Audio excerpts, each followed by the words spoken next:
pumupunta pa kayo ng mga libingan, nagdadala pa kayo ng pagkain, di ba? Or yung iba, kung palahubog yung namatay, magdadala pa ng tuba or tanduay, magdadala pa ng mga inumin doon. So, alam niyo kung sino yung kakain noon? Matutuwa yan kapag aron ng mga patay sa inyo, di ba? Matutuwa yan sila. Tiba-tiba na naman tayo dito. Yung patay ay wala siyang magagawa doon. Kahit yung kanyang kaluluwa, wala siyang magagawa na kunin yung pagkain or ano. Lahat ng mga katuruan na ito ay wala sa turo ng mga propeta.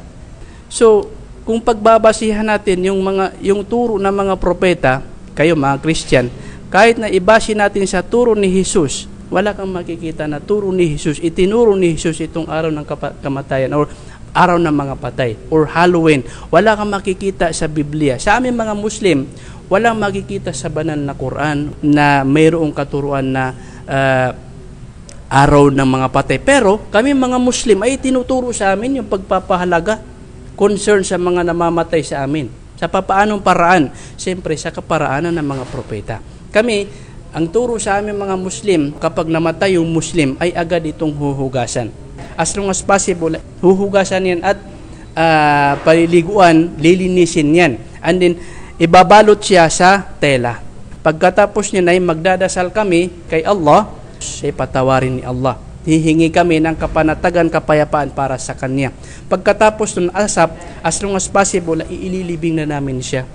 Hindi na namin ililate pa, basta asap, ililibing agad yan. As long as possible, ililibing namin yan. Yung mga nakasanayan ninyo, ito, pasintabi lang, wag po kayong ma-offend. Yung mga nakasanayan ninyo, na kapag may namamatay, ibabalsa mo, di ba?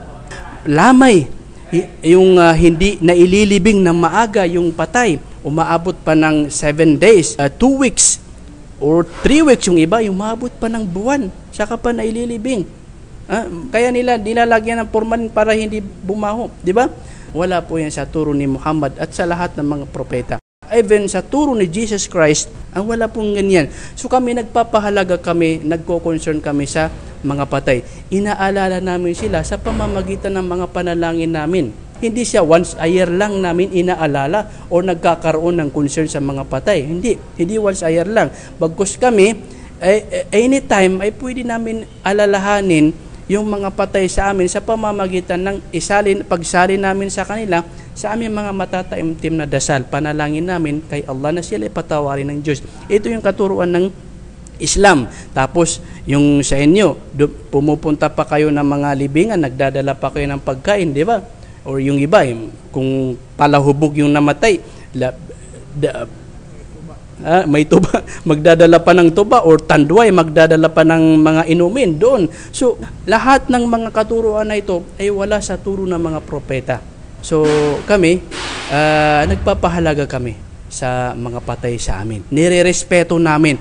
Kung paano namin nirerespeto yung tao na mananampalataya sa panahon na siya ay buhay, ganon din namin siya nirerespeto kahit napatay na siya.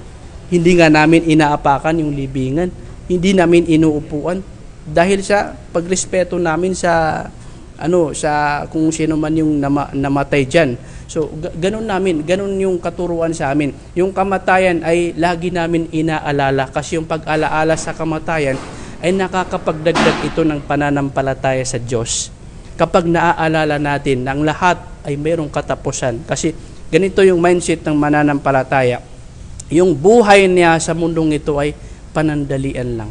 Temporary lang. 50 years, 60 years, 70 years, 80 years, mahaba na sa ating mga buhay ngayon, sa panahon natin ngayon, mahaba na yung 70 years. Bihira na lang ngayon yung namamatay na ang dahilan ng kanyang kamatayan ay yung katandaan. Ngayon, kadalasan ang namamatay below 30 years, na disgrasya, sakit, mga bata pa nagkahiblad na. So, nabubuhay tayo sa napakaiksing oras lang. Yung mindset ng Muslim or mindset ng isang mananampalataya kay Allah, ang lahat ng kanyang tinatamasa, ang lahat ng mayroon siya sa buhay na ito ay iiwanan lang niya. At ano yung pinakamahalaga ay yung mga good deeds. mga gawaing kabutihan na kalugod-lugod sa Diyos. Kasi yun ang magiging dahilan o magiging tulay para kahabagan tayo ng Diyos para papasukin na tayo sa paraiso. So mayroon pong kabilang buhay, may paraiso at may impyerno ayon sa paniniwala namin. Kaya kami nagpapakabuti, yung tunay na Muslim ay nagpapakabuti kasi nag-aasam siya na makakapasok siya sa paraiso kapag muli siyang bubuhayin ng Diyos. Kasi mayroon tayong buhay sa kabilang buhay, muli tayong bubuhayin ng Diyos kapag tatayo na yung araw ng paghuhukom. So, sino man yung nagpakabuti, nalugod sa kaniyang Diyos, ay makakapasok ng paraiso. Kung sino man yung naging palasaway sa Diyos, hindi niya sinunod at kinilala, sinamba ang Diyos, ay impyerno yung kaniyang bagsak. So, mayroong ganito mga paniniwala sa Islamikong paniniwala.